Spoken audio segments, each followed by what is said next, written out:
Subukan mo! Subukan mo! Subukan mo! Subukan mo! Aray! Aray!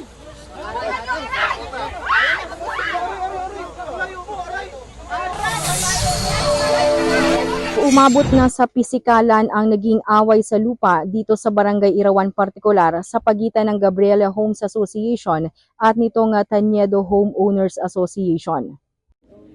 Nag-umpisa ang hindi pagkakaintindihan sa pagitan ng dalawang homeowners association nang magsimulang magpatupad ang Gabriela Homeowners ng no sticker, no entry policy sa lahat ng mga sasakyan na pumapasok sa loob ng mga kabahayan sa Barangay Irawan. Alinsunod ito sa hawak na dokumento ng landowner na si Mr. Rajeni D. Ang aksyong ito ay hindi naman pinaburan ng Tanyedo Homeowners Association. Narito ang pahayag ng mismong Vice President ng Gabriela Homes sa katauhan ni Ginang Andrea Tubong hinggil sa usapin. Isa po talaga, member po ako, yung dalawa kong anak sa City Housing po. Dati po kasi project ito ng City, kasi nag-apply po kami sa City Housing Office. So, medyo yung MOA po ni Mr. Tanyedo at ng presidente namin na almost 6 months, kailangan mabayaran na si Mr. Tanyedo. Hindi po nila yon natupad, hindi po sila nakabayad. Kaya yung matanda po, naghanap na naman siya ng, kasi gusto niya lang mabayaran yung lupa niya para makuha niya na yung pera. Tapos, ganun ang nangyari, nagkuha naman ng panibagong mobilizer si Mr. Tanyedo kasi dati sa City Housing po si Mrs. Irma Baradero po yung yung mobilizer. Tapos after noon po nagkuha naman si Mr. Tanyedo sa GRD po kay Mrs. Jennifer Dancel.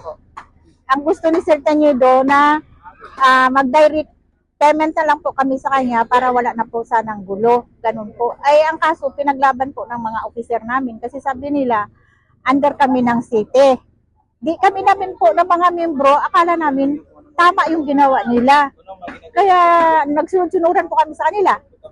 Then after noon po, nagalit na naman ulit si Mr. Tanyedo. Nagkaroon po kami ng hearing sa Sangguniang Bayan kasi nagpatawag po kami sa Sanggunian para maklaro sana.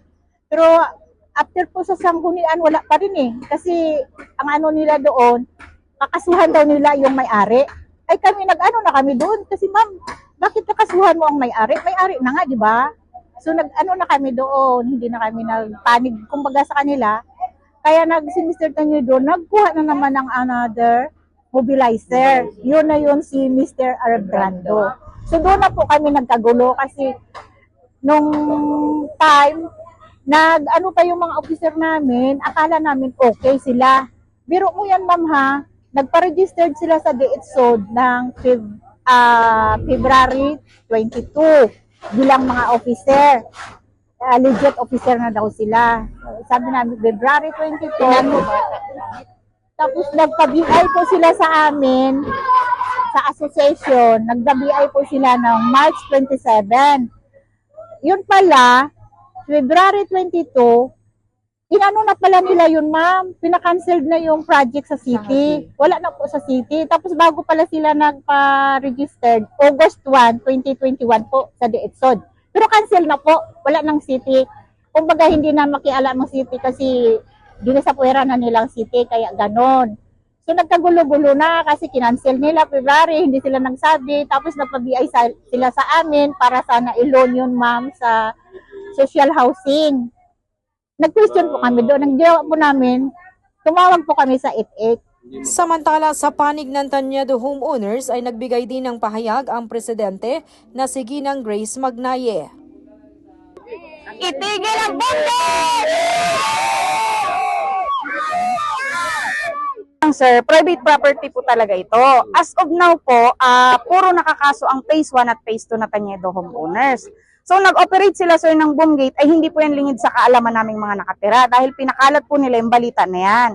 So ngayon po, nagtanong kami kung ano ba ang tama namin gawin kasi po nagbebenta sila ng sticker na worth 100 pesos. Para daw po, parang access pass mo yon para makalabas-pasok ka dito sa subdivision. So mali po yon kasi unang-una wala silang court order at wala silang permit. So kami po, naalaman, hindi kami bumili. Ngayon po, haharasin nila yung matandang yon na hindi pa papasukin si Mr. Liquiron. Ngayon po, sakto naman na palabas din ako dahil magpapabulkit ako ng gulong ko, hindi na rin ako makalabas. So ang nangyari sir, nagpapakita siya ng court order. Ang court order po na yon ay issue ng Camacho dito sa phase 2. Yun po ay naka-MR, naka-motion for reconsideration. Kami po, ay may court order din. Ano nakalagay dito sa court order niyo, madam? Ito po ay kinaso ni Mr. D sa amin. Unlawful detainer. Ang sabi po ng korte, wala daw siyang karapatan dito. So bakit po kami susunod sa kanya? Di ba po? Ayusin niya muna yung pagmamay-ari na sinasabi niya. Kasi po, as of now, wala pang sa kanya. Wala pang titulo na nasa kanya. So nanghaharas lang siya ng mga tao dito. Lagi na lang po siya nag-create ng gulo. So ano pong gagawin namin? Ito po yung first time na gumawa siya ng gulo na nagkaisa po yung mga tao dahil mali na talaga. Hindi na po talaga maganda. Kung hindi pa papasok. Sa ngayon ay namamagitan na ang mga kapulisan, ganun din ang mga opisyales mula sa Barangay Irawan upang maiwasan na ang pagkakagulo ng mga tao na naririto. Ako si K5 Grace Belostrino para sa Himpilang Kampiyon sa Balita, Serbisyo Publiko at Kasiyahan sa Palawan, K5 News FM.